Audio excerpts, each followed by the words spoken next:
Okay, here's my Makita 10-inch slider, cordless. The issue I have is with the fence.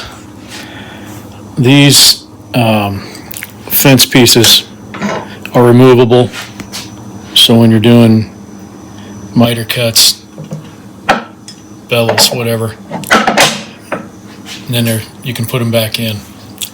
And then this tightens it and locks it down. But you can see when you tighten it down, look what happens. It pushes the fence back. So if I loosen that, the fence can square. It moves and it can be pushed square. And yes, this square is square. It's an engineering square. I've checked it. And I've done this with several different squares. So I go to tighten this knob and watch what happens.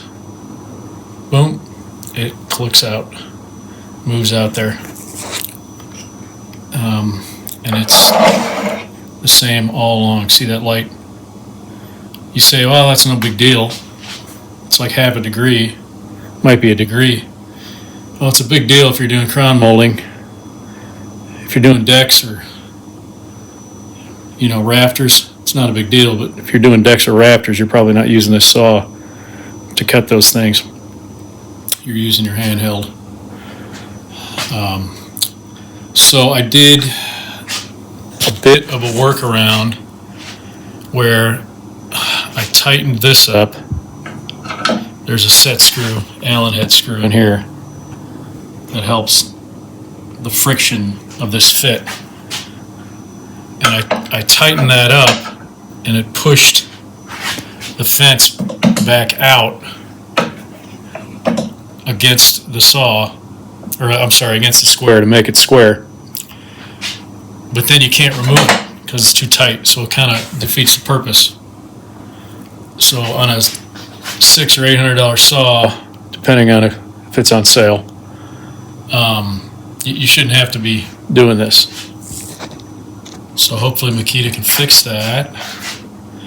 I'm thinking about inserting some sort of metal shim down in this hole. I experimented with some cardboard, which is what you see down in there. That would push against this rod or pin that goes in there to hold it out. But in the meantime, that's not acceptable, I don't think.